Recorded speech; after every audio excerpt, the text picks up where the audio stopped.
Hi everyone, David Fazzino here, and welcome back to part 2 of the screencast for Anthropology and World Problems being offered at Commonwealth University of Pennsylvania, War and Violent Conflict and Weapons of Mass Destruction. So, when we're talking about weapons of mass destruction, what are these? These are, according to the United Nations Office for Disarmament Affairs, nuclear weapons covered under the Treaty on the Non-Proliferation of Nuclear Weapons in 1970, and a comprehensive nuclear test ban treaty in process. The biological weapons, or the Convention on the Prohibition of the Development, Production, Stockpiling of Bacteriological and Toxin Weapons and their Destruction in 1975, and the Geneva Protocol of 1925. Here you can see some whimsical photos almost here of the testing that was done in the Nevada desert with U.S. Marine Corps individuals, and of course this was referred to as Operation Teapot in the region. Weapons of mass destruction also include chemical weapons and missiles. So the four categories: nuclear, biological, chemical, and missiles. The United Nations Office of Disarmament Affairs lists chemical weapons under the Convention on the Prohibition of the Development, Production, and Stockpiling and Use of Chemical Weapons and on their Destruction in 1997, and the Geneva Protocol of 1925. Missiles are covered under the Hague Code of Conduct Against Ballistic Missile Proliferation in 2002 and the Missile Technology Control Regime in 1987. Here you can see a photo of the U.S. Honest John is a missile warhead cutaway showing M134 sarin bomblets. So missiles delivering biological weapons here in this instance, but these could also be explosive devices and were used quite extensively in many regions, including Laos, with an undeclared war in Laos during the time of the Vietnam War. In the United States, weapons of mass destruction are covered under Title 18 of the United States Code, or the USC, Part 1, Chapter 113B, subsection 2332A, use of weapons of mass destruction. And anytime you're looking at any type of law or legislation, you look for the definition. So how exactly is that defined? In 2 here, it defines weapon of mass destruction: any destructive device under Section 121. This title: any weapon that is designed or intended to cause death or serious bodily harm through release, dissemination, or impact of toxic or poisonous chemicals or their precursors. Any weapon involving a biological agent, toxin, or vector, as those terms are defined in Section 178, and any weapon that is designed to release radiation or radioactivity at a level dangerous to human life. Section 921, referenced earlier, Title 1, subsection 4, the term destructive device means any explosive, incendiary, or poison gas, including a bomb, a grenade, a rocket, have a propellant charge of more than 4 ounces, a missile having an explosive or incendiary charge of more than 1/4 of an ounce, a mine or device similar to any device described in the preceding clauses. So there seems to be a little bit of variance here between the international as well as the U.S. definitions of what constitutes a weapon of mass destruction. Joseph Masco talks quite a bit about the impact of nuclear weapons and what this meant overall. And certainly nuclear weapons, when they were introduced to the world as a whole, it was quite dramatic and brought a summary close to World War II in the Pacific Theater, with the United States dropping bombs separated by 3 days on Hiroshima and Nagasaki. The little boy, as it was dubbed, was dropped on Hiroshima on August 6, 1945. 3 days later, on August 9th, 1945, another bomb was dropped on Fat Man on Nagasaki. And a lot of the views that were seen in popular media and press looked something like this. You could see the destruction from above, the airmen standing proudly by their aircraft, and these types of images. less so were these firestorms, the impact on citizens, and the real intimate type of photos that occurred. Now, some would argue that the U.S. dropping of these two bombs in close proximity to one another is the only way that the Japanese would surrender, that it wasn't just a singular incident of having one bomb, but many more were potentially on the way. And that this action ultimately saved more lives in the Pacific overall. And I will say from field work in the Federated States of Micronesia that the Japanese presence in what they had referred to as the South Seas, even though it's north latitude, was quite it was quite controlling in terms of the resources. There is still discussion today on what would have happened if the Japanese soldiers had followed the orders that they were given, and that was basically to terminate as many of the civilians in Micronesia as possible. And I'm talking specifically here of the state of Koshrai and the island of Koshrai in the Federated States of Micronesia. Joseph Masco in his 2008 Survival is Your Business, Engineering Ruins and Affect in Nuclear America discusses Operation Q. And Operation Q for Masco becomes this national theater.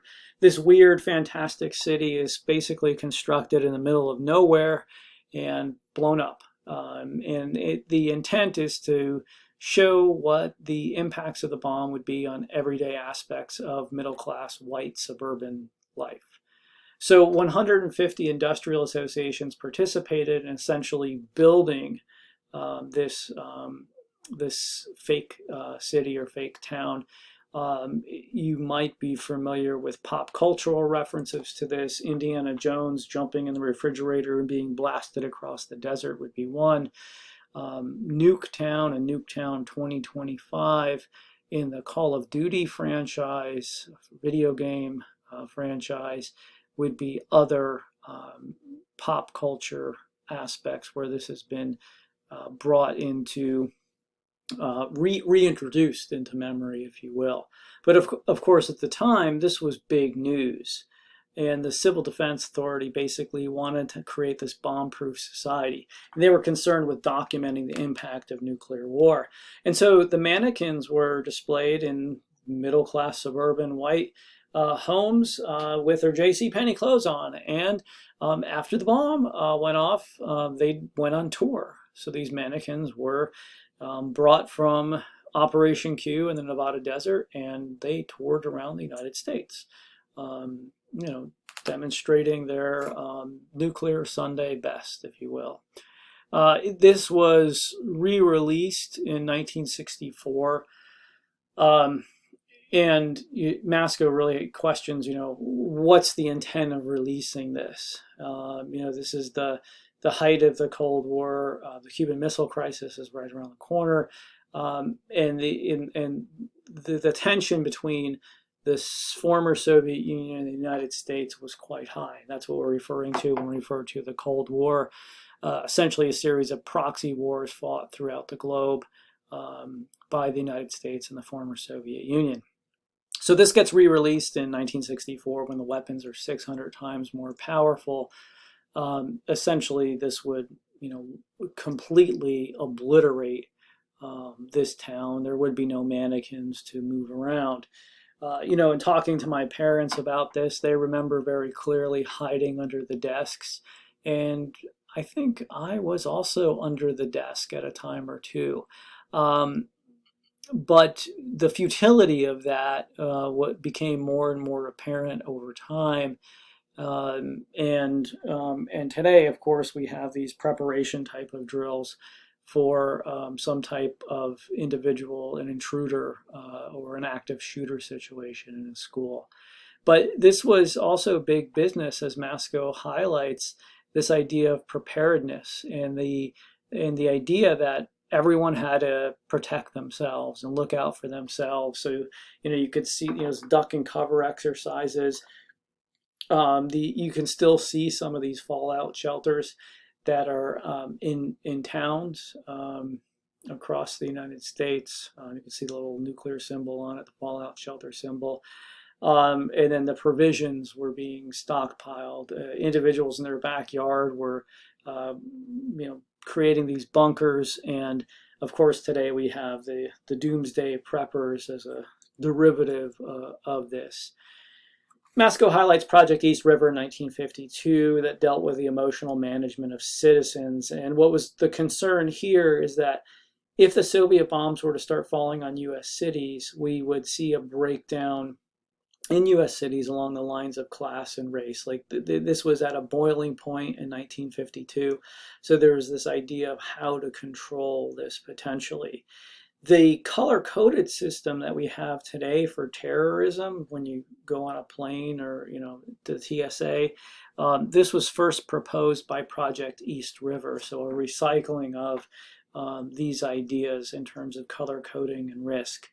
And of course, these ideas circulate in a variety of different forms, and media is incredibly powerful in shaping how individuals perceive reality, and not just social media, but things like print media, things like films, movies, because it's this idea of imagining the world as it could be.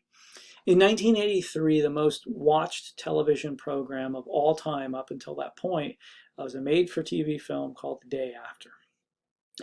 It featured President at the time, Ronald Reagan, and at the time, Ronald Reagan was talking about a winnable nuclear war. So there's this excerpt where this Reagan impersonator is, telling the citizens to be calm. But this was in the height of the Cold War with the escalating arms race and the so-called Star Wars, or SDI, Strategic Defense Initiative. I remember as a kid playing this game called Fortress America, where we had these beam cannons that were very similar to the SDI that were going to protect the United States from potential attack. As Masco points out, 25 years and $100 billion later, they serve the emotional needs of the constituency quite well. Nuclear weapons saving humanity have also come into play. So they're our destruction as well as our savior, mostly from extraterrestrial impacts, but also following the sci-fi film interest. Arctic Storm in 2008, which was a sci-fi television network film, highlights how the nuclear weapons not only can stop extraterrestrial threats, but stop climate change. So stopping Arctic Storm, or even restarting the Earth in the 2003 classic, The Core. Masco also talks about how media create this image, and we look at particular areas of the United States as symbolically important. So you think about the square or the National Mall in DC. You think about most of New York City, this idea of monumental architecture from New York City, or from archaeology, this idea that these areas are special. They occupy a particular position. And so if you are thinking about a threat from the outside coming in, it's usually New York, maybe LA, potentially Chicago, that's getting destroyed. And what Masco does in this piece is he reproduces graphic measures of the nuclear blast radius that include the number of pentagons that you can fit in there with the hole that would be left in the ground, as well as the New York City skyline.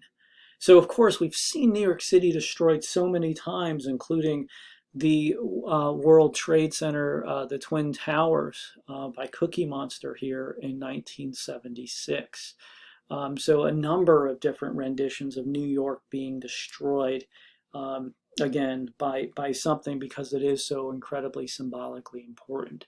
So in this 2 screencast here, we discussed the extent of war with a Global Peace Index. We looked at weapons of mass destruction, both in international law as well as in U.S. law. And then we went through Masco's work on affect and ruins in nuclear America, survival is your business, that focused on Operation Q, avoiding internal dissent with Project East River, and the Hollywood and media representations of destruction.